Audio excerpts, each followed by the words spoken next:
What's going on, Port fans? Welcome back to another video on my channel. Today we're going to be reviewing Port Adelaide's clash with North Melbourne from round 17 as it absolutely pours down outside. So Port Adelaide had a great win on the weekend against North Melbourne, winning by 70 points at Adelaide Oval in front of 34,000 people, which I thought was okay for a Saturday afternoon crowd. I know we only got 32 against Brisbane a couple of weeks ago, and we got thumped the week before against Essendon too, so that was probably the reason why people didn't turn up the week after as well. It's a horrible time slot, we know, so 34,000 people, I will take it, because in a similar game a few years ago, we also got 34,000 at Adelaide Oval against the Bulldogs, which we also won by a similar margin. So that is a pretty decent effort by the Port fans, so well done. About the game though, well, what can I say? It was a great effort by the boys. The first quarter probably was the best quarter of the year. Debatable, maybe Hawthorn was a little bit better. But I definitely have to say that was one of our best quarters for 2017. It was fast, it was skilled, it was composed. It was an energetic first quarter, and we just got out of the block straight away.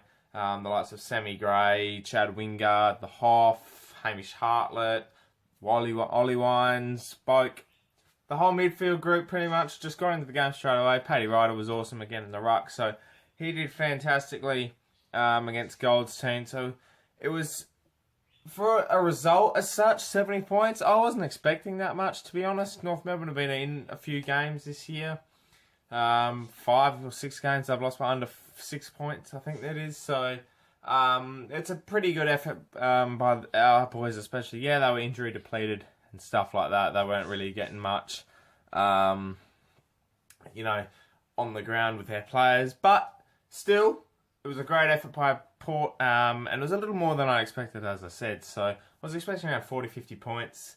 Nothing too special. One of those grinding games that you just win, that you have to win. But we did pretty well, especially on a beautiful day like it was Saturday as well. So good effort by the boys to get that much of a big win. The only disappointment was probably the second quarter as such. It was it was a struggle, if anything, to watch. It was not in particularly the best football you'd like to see from our team. North Melbourne came out hard, obviously, from having a shocking first quarter. So it was a hard quarter, as I said. But for us to grind our way through and keep the margin steady and kick a couple of goals late was handy. Especially Robbie Gray kicking 2 goals inside 5 minutes. So that was very well done by him. In terms of the whole game player-wise, Jacko, Ollie and Sammy Gray, congratulations on your milestones. They all starred in their respected games on the weekend. Ollie had 31 possessions, kicked a goal, 7 clearances. He was in and about just all day. And he's become... he's only a 100-game player, but he's a veteran. He plays like a veteran, and he's starring at the moment. Sammy Gray came of age on the weekend, finally kicked straight in front of goal, 4 goals, 1, had 25 possessions. That's probably his best game for Port Adelaide, I'd say, since coming into the AFL back in 2014. 4 goals. He was excellent, really good to see. So, and obviously, Nick, if you're watching, you'll know that too, because you love him. Like, I'm serious, a little more than love, if I have to say. But Jacko was brilliant too, kicking, well, I'm going to say 1.5 goals, because I don't know what the hell that second one was. It was disgusting by Jacko, and I don't expect that from him at all. But if he pulls that crap up again, you're not playing forward, buddy. It doesn't help your cause when people keep saying you're not a forward, and you want to prove them wrong, and you kick like that. I laughed, I giggled. I'll say that, I giggled. But other players that I thoroughly enjoyed watching on the weekend, Chad Wingard. My God, is he a midfield king? 30 possessions, 3 goals in the first quarter, and he was everywhere. Chad, especially early, died off a little bit in the second and third quarter. Came back hard though, 30 possessions, and was just awesome to watch. So well done to Chad, and he's really suiting that midfield role perfectly. So he's got to keep up the work.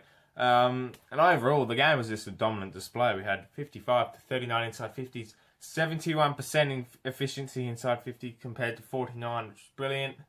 Our contested ball work was great too, 161 to 125. So just brilliant. Brilliant effort by the boys, and hopefully it continues on this week against the Demons. So the things I learnt from round 17 against North Melbourne, I was there, excited, pumped, looking forward to getting another win on the board, and the first thing I learnt straight away was when I looked at the crowd, I was like, Port fans don't like Saturday afternoon games. I mean, we have a fan base that's more, I think more of a, if you average it out, more to the middle-aged type, young to middle-aged, less of the old ones like the other mob, if you know what I mean.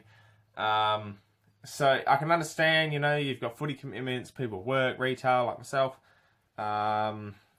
So it's tough, obviously, that you can't get to the games. I still say 34,000 is a decent, well, not a decent turnout, but a turnout that it's not looked upon as, wow, that's poor. Yeah, sure, we have a lot of members, but then again, so many people can go and can't go. So I'd say 34,000 for the team we played, for the time slot, and yeah, just the whole general. Plus, the weather was a bit off around those coming days, so not too bad, I'd say. Not too bad at all. The other thing I learned is Ryder is the best ruck in the AFL.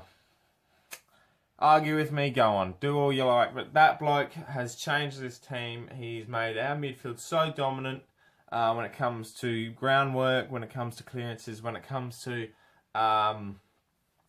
just overall general defense and offense. Paddy Ryder is just suiting that role so well. And he's definitely probably up there in our best and fairest. Definitely up there for the All-Australian ruck role. If you're not, he should get it. Absolutely. Third thing I learned was both Hamish Hartlett and Justin Westhoff have found some form, because ever since the Essendon game, they have stepped it up, especially Hamish Hartlett, who I thought was brilliant against Hawthorn until he got the corky. No, it was Richmond he got the corky, but he was brilliant against Hawthorn. No one played well against Essendon. He was okay against Brisbane.